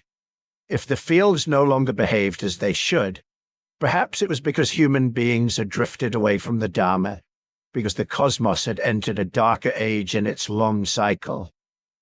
This is one of the ways human beings cope with unexplained catastrophe, by embedding it in an existing story of decline. Around the Mediterranean, a different apocalyptic script was available. Early Christianity had always carried a strong current of expectation. In the first centuries after Jesus, many believers thought the second coming might arrive within their lifetimes. As years rolled by and the world stubbornly continued, theologians wrestled with delay, reinterpreting prophecies, emphasizing the unknowable timing of the end. But the 6th century brought a new wave of crisis thinking. When the sun dimmed, bishops wrote sermons about signs and wonders. When the plague arrived, killing tens of thousands in Constantinople and beyond, many Christians reached for the language of revelation: horsemen, pestilence, judgment. We hear echoes of this in homilies and letters, preachers urging repentance, fasting, and processions, emperors sponsoring ever more elaborate relic cults, hoping to marshal saintly power against disease and drought, lay people commissioning apotropaic charms and inscribed crosses, not just as expressions of piety, but as spiritual armor in a world that seemed to be unraveling. It would be an exaggeration to say that Justinian's plague single-handedly turned Mediterranean Christianity apocalyptic. End-time expectations had ebbed and flowed for centuries, but the sequence of dim sky, bad harvests, and lethal epidemic gave those expectations fresh force. You can see it in architecture and art as well. Mosaics from the later 6th and 7th centuries often emphasize Christ as Pantocrator, ruler of all, gazing out in stern judgment from domes and apses. The message is clear. History is not random. Someone is in charge. Someone will call the ledger due. And what about the many societies touched by the 6th century cooling that left no chronicles at all? The farmers along Baltic shores who never learned to write Latin or runes. The herders in the Alps, the villagers in the Carpathians, the fishing communities along subarctic coasts. Their memories do not come to us in words, but in patterns in the ground. Archaeologists see abrupt changes in burial practices in the decades after 536. Graves that were once richly furnished with weapons and jewelry become simpler, poorer. In some regions, cemeteries shift location entirely. Old sacred sites, hilltops with long histories of ritual deposition, springs where offerings have been made for generations, fall out of use. New ones appear elsewhere. Sometimes ritual deposits increase rather than vanish. In bogs and lakes, people cast in weapons, tools, even whole boats and wagons. Not as casual trash, but carefully. Spearheads bent, swords broken, objects arranged. Acts that look very much like offerings to unseen powers, perhaps asking for the return of normal seasons, or thanking the spirits when, at last, the worst seemed to pass. In other areas, house remains tell their own story. Longhouses shrink in size as extended families break into smaller units, or resources no longer support large households. Storage pits proliferate, an architectural response to new insecurity, as if people were saying, "We cannot trust next year, we must hoard what we can." Taken together, these are the myths of non-literate societies. Not myths in the sense of spoken tales which are gone, but myths in action. Behaviors that assume a world where invisible forces must be placated, where catastrophe has a cause and can perhaps be influenced. When you step back, a pattern emerges across continents. In Scandinavia, an endless winter before the end of all things. In Britain, a wounded king whose land has become a barren waste. In Wales, songs of ruined halls and broken loyalties. In China and Korea, a deepening preoccupation with living in an age of Dharma's decline. In the Christian Mediterranean, sermons thick with images of judgment and apocalypse. Among peoples without writing, New offerings in bogs, new ways of burying the dead, old shrines abandoned for reasons no text explains. These are not neat one-to-one records of what happened in 536. They're not diaries of ash clouds and temperature curves. They are instead humanity's way of folding shock into story. The sun dimmed for a time. The world grew colder. Empires faltered. Fields failed. Diseases spread. Generations later, the facts of the event had blurred, but the emotional contour remained.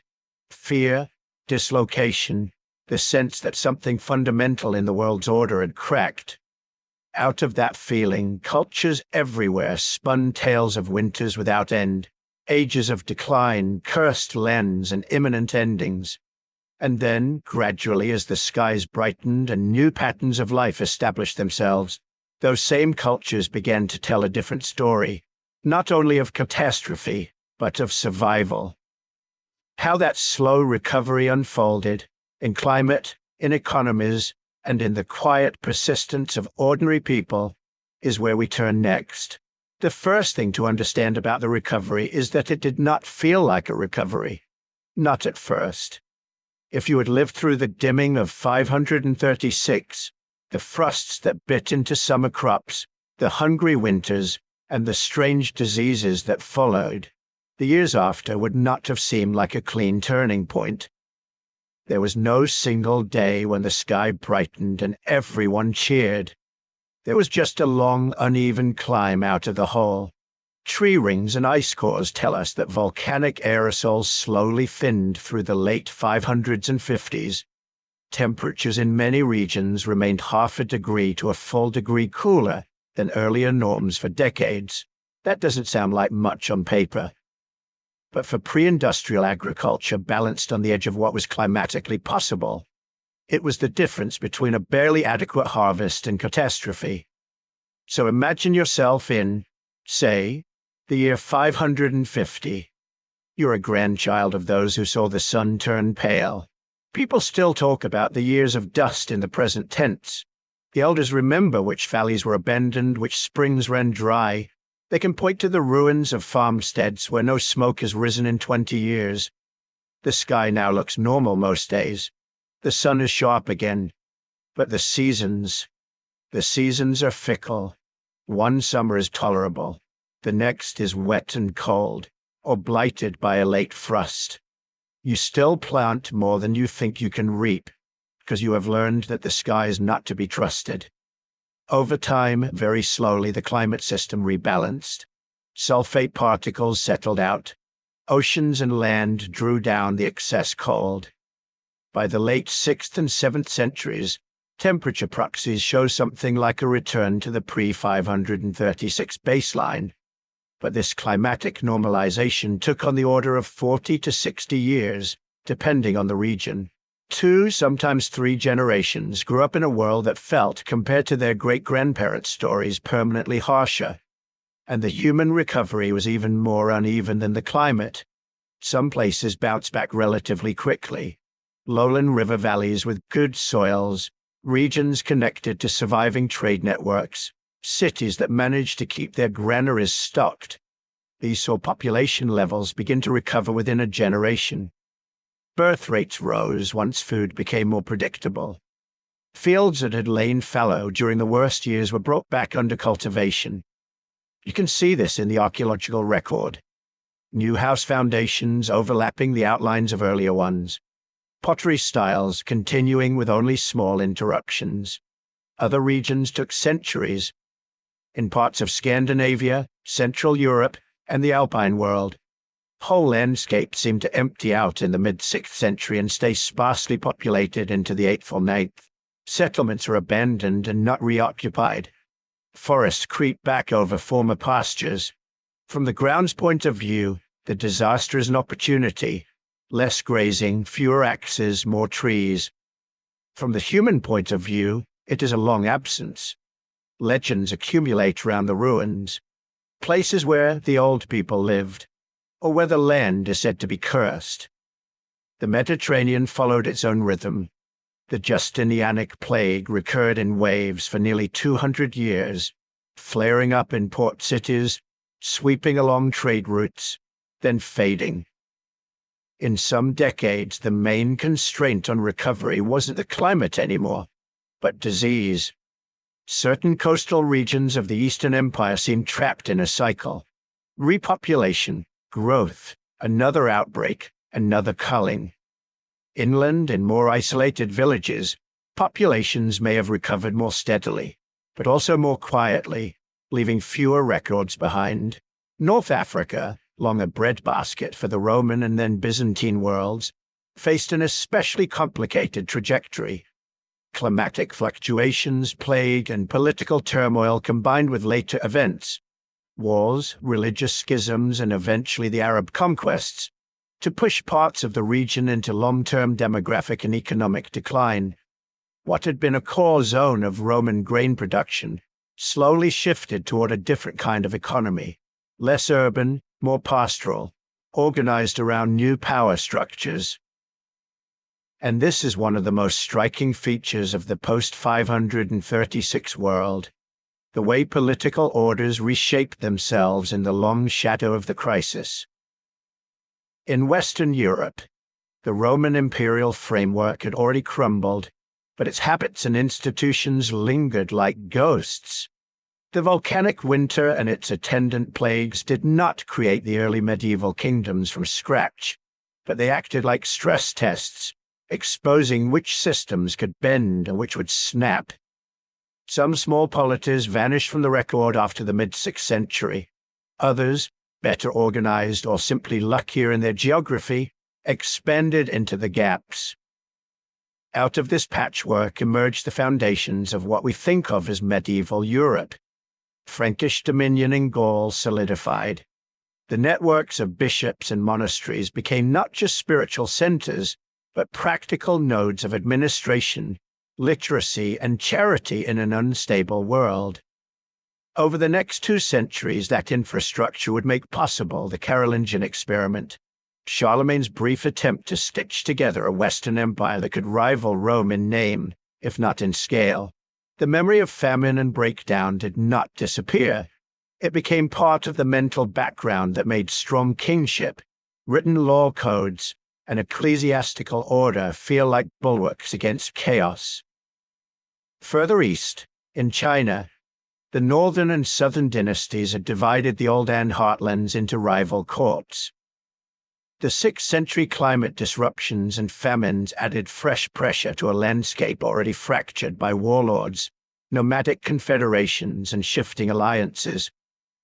Yet out of that turbulence came something very different from collapse: unification. In 581, a general named Yang Jun seized power and founded the Sui dynasty. Within a few decades, his house reknit most of China under one rule. Massive public works followed: the Grand Canal, reconstruction of city defenses, standardization of laws and weights and measures. Buddhist and Confucian elites, who had spent generations interpreting disasters as signs of cosmic and moral decay, now tried to present the Sui and then the Tang as restorers of harmony. The same world that had seemed to be sliding into the age of Dharma's decline could, under a new order, be narrated as stepping into a renaissance. Between these poles, in the arid and semi-arid lands of the Middle East and North Africa, yet another story unfolded. The 6th century downturn hit pastoralists and oasis farmers hard. Combined with long-term trade disruptions and political strain in the Byzantine and Sasanian empires, this created a zone of chronic instability. Some historians have suggested that such conditions, recurring famine, shifting caravan routes, weakening imperial control, formed part of the backdrop against which a new religious and political force emerged in the early 7th century: Islam. It would be simplistic to say that a volcanic eruption caused the rise of Islam. Religious movements have deep theological and cultural roots, but the timing is suggestive. When Muhammad began preaching, he addressed societies keenly aware of scarcity, injustice, and the fragility of worldly power. The early Muslim community's emphasis on charity, communal solidarity, and a just order under God resonated in a region where old structures had been shaken. As Muslim polities expanded, they stepped into spaces where plague and war had already weakened older empires. In that sense, the slow recovery from the 6th century crisis did not merely restore the old world. It cleared and rearranged the stage for new actors. On a smaller scale, down at the level of villages and households, people were adapting too. Catastrophe is a brutal innovator. In response to unreliable harvests, communities experimented with hardier crops and new farming techniques. In some parts of Europe and the Near East, there is evidence for a gradual shift toward more diversified agriculture, mixing grains with legumes, fruit trees, and livestock in ways that spread risk across different species and growing seasons. Terracing expanded in hill regions, capturing thin soils and precious moisture. Irrigation channels were repaired, extended, or dug anew. Storage technology improved. People built more granaries, dug more silos, devised better ways of drying and smoking meat and fish. These are not dramatic inventions like the printing press or gunpowder, but they are the quiet tools of resilience. They blunt the edges of the next bad year. Social adaptations mattered just as much. Extended kin networks became safety nets. In legal codes from the later 6th and 7th centuries, you can see increasingly detailed rules about inheritance, obligations between relatives, and duties of hospitality. These are ways of formalizing mutual aid. Monasteries, which often held significant land and resources, institutionalized charity, almsgiving not as occasional generosity but as a regular function. In times of famine, those networks could mean the difference between dying and scraping through. Not every society managed to adapt successfully. Some cultural traditions, political entities, and ways of life simply disappear from the record in the centuries after 536. Their languages left no descendants, their practices no clear continuations. Others survived only as faint threads woven into neighboring cultures. But alongside loss, there is transformation. Communities that had endured crop failure and plague carried forward hard-won lessons about cooperation, storage, and spiritual meaning. Their descendants grew up in worlds subtly reorganized around the memory of scarcity. This is what historians mean when they talk about resilience. It does not mean that suffering was minor, or that everything worked out in a comforting way. It means that systems, ecological, social, political, have some capacity to absorb shocks, reorganize, and continue in altered form.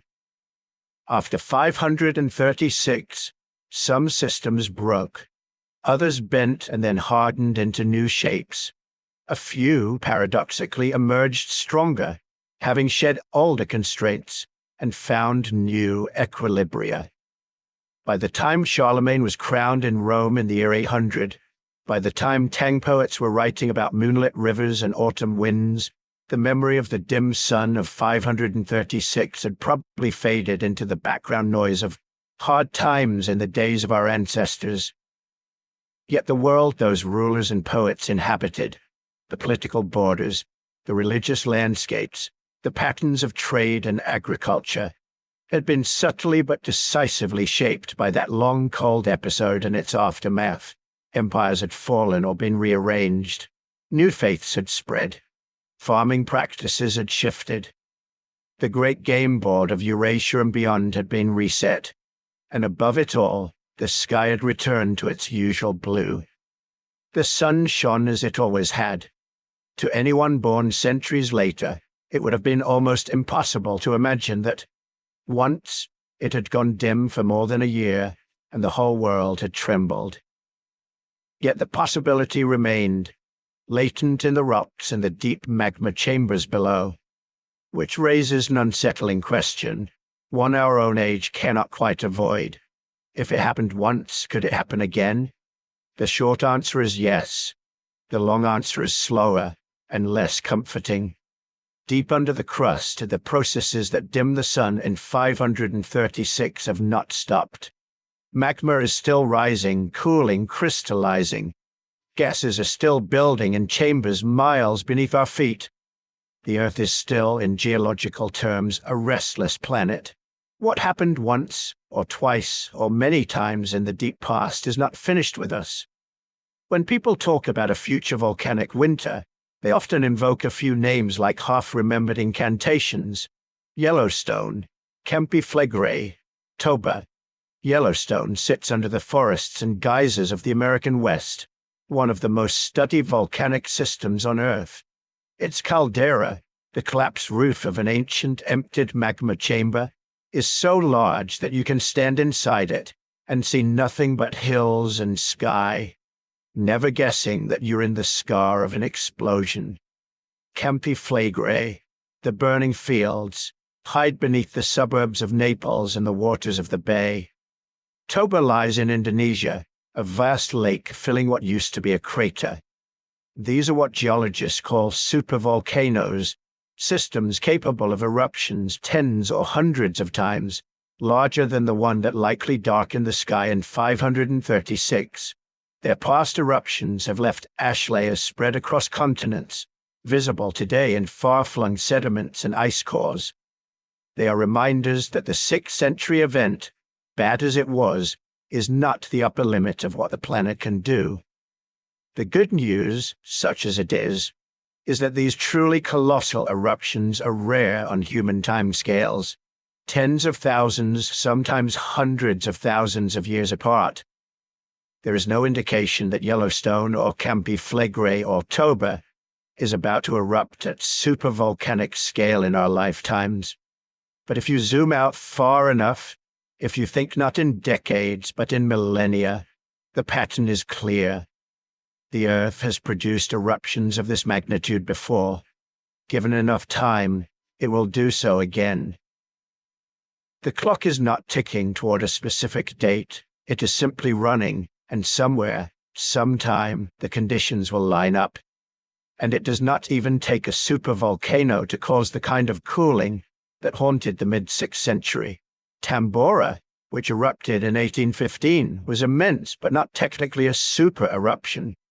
It was still powerful enough to loft vast amounts of sulfur into the stratosphere, shading the sun and altering weather patterns across much of the globe. The following year, 1816, went down in memory as the year without a summer. In New England and parts of Canada, frost struck in June and even July. Farmers watched young corn blacken in the fields. In Europe, cold rains and gray skies lingered for months.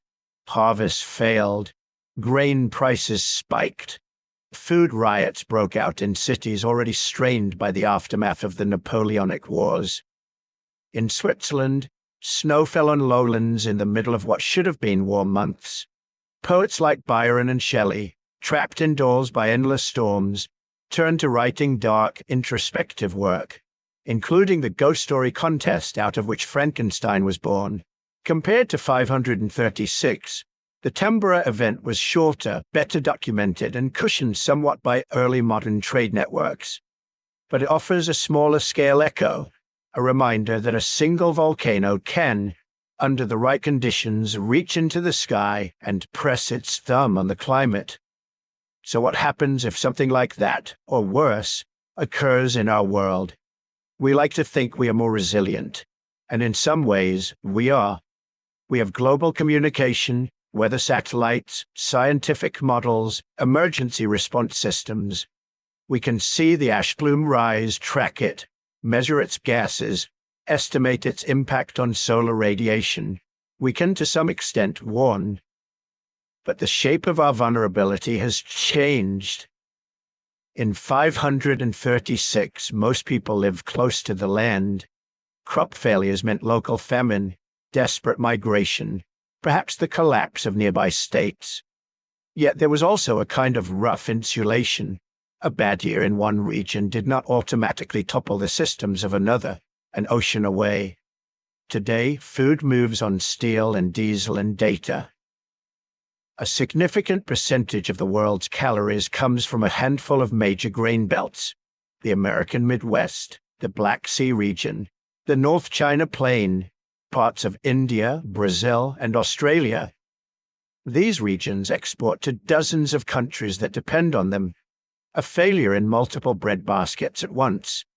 From a few years of shortened growing seasons, altered monsoons, or unseasonal frosts, would not just mean local hunger, it would mean shock waves. Ports would become choke points. Countries might ban exports to protect their own supplies. Prices on global markets would spike within days, not months. Poorer nations that rely on imports could find themselves abruptly unable to buy. Urban populations far from any field would be at risk in ways a peasant of the 6th century might understand all too well. Prolonged volcanic winter would tug on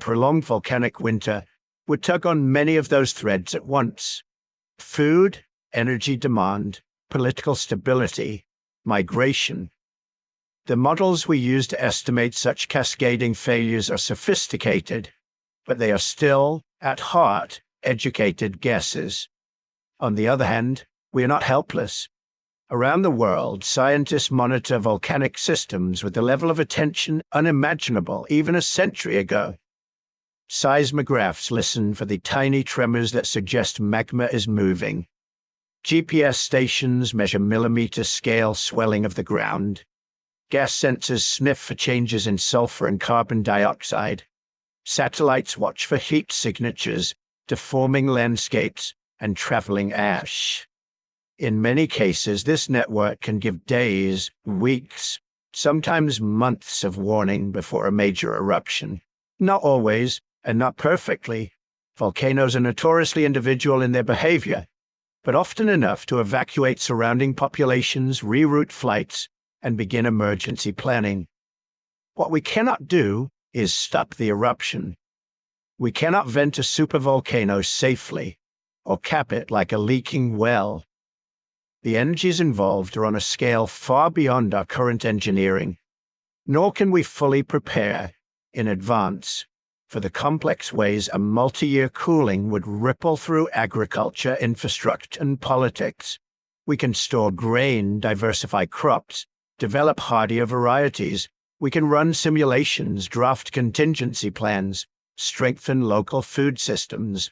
All of this helps. All of it buys time. But the lesson of 536, viewed from our present, is a humbling one. Even a civilization that considers itself advanced, organized, and in control is, in the end, living under an open sky. The people of Justinian's empire, of the Sasanian court, of the northern and southern dynasties in China, did not know about stratospheric aerosols or sulfate deposition. They did not know which mountain had blown, or whether the darkness would last 1 year or 10. They saw the sun dim, the frosts deepen, the sickness spread. They looked for meaning in theology, in omens, in cycles of virtue and decay. We, for our part, can trace the sulfur spikes in ice cores. We can name candidate volcanoes. We can write equations that connect aerosol loading to radiative forcing to crop yields. We can say, with some confidence, that events like 536 and 1815 lie on a spectrum of natural variability that the Earth has produced many times. And yet, there is still much we do not know. We are still piecing together what exactly happened in those years, which eruption or eruptions were responsible, how the climate system responded, how societies adapted or fell. In that sense, the darkened sky of 536 has not entirely cleared. It still casts a long, faint shadow over our understanding, a reminder that our records are fragmentary, our reconstructions provisional. Somewhere, a future historian may look back on our own age and see, in satellite data and digital archives, the traces of a great eruption, the way trade routes shifted, the way governments rose or fell, the way art and religion responded to a sudden sense of cosmic vulnerability. They may wonder what it felt like to watch the sun go strange, knowing a little more than people did in 536, but still nowhere near enough. For now, we live in a time of ordinary skies. The sun rises, yellow and untroubled. Plains cross its path. Fields ripen in expected seasons. It is easy to believe this is the default state of the world. But beneath us the magma moves. Above us the atmosphere waits. And the story of 536 lingers, whispering that our sense of security is, and perhaps always will be, a kind of truce between human plans and deep indifferent forces, a truce that will, one day, be tested again. And yet, for all of that, we are still here. We have followed one particular thread through the tapestry tonight, a span of months in the year 536 when the sun seemed to fade, when summer felt like autumn, when frosts came early and left late. We watched that dimming sky spread outward into a volcanic winter. We saw harvests fail in field after field, the granaries empty, and famine walk across continents that had thought themselves secure. We traced how, in the chill shadow of that event, disease found its moment. The plague of Justinian rode along trade routes that had once carried silk and spices, turning the arteries of empire into pathways of death. We watched political systems crack under the combined strain, borders shifting, dynasties faltering, faiths and philosophies reshaping themselves to explain a world that no longer behaved as it should. And all the while, at the center of it, there remained a mystery. Which mountain, or mountains, did this? One eruption, or several? A single titanic blast, or a drumbeat of smaller events? Ice cores, tree rings, and scattered chronicles point in different directions, like witnesses remembering the same storm in slightly different ways. The outline is clear, the details blur at the edges, but perhaps that is part of why this story lingers. It reminds us how fragile we are under an altered sun, and how stubbornly resilient we can be in the dark. People in 536 did not understand stratospheric chemistry, but they understood hunger, grief, and the need to go on.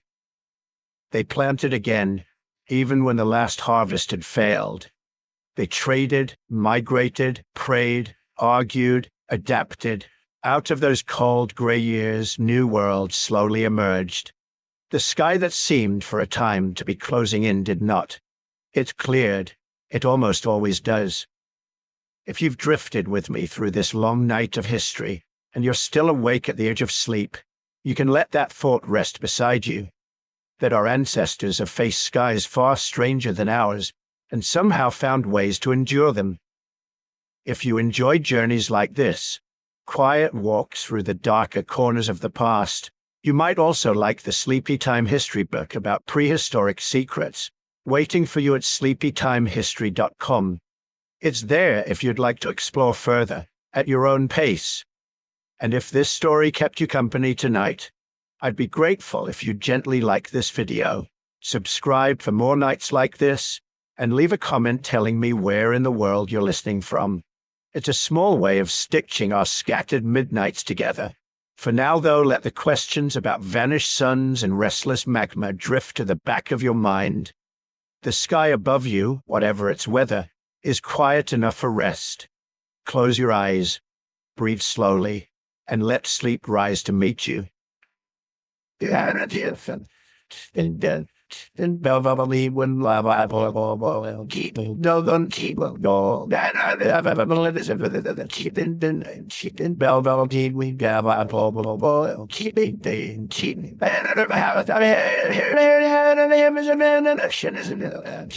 all in this man and a man of the man kidding there is not a name the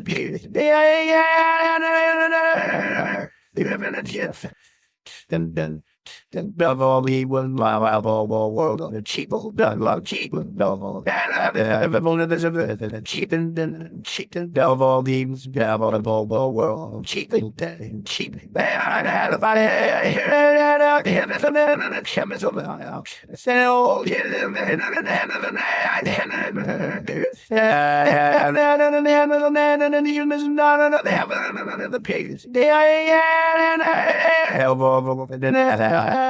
The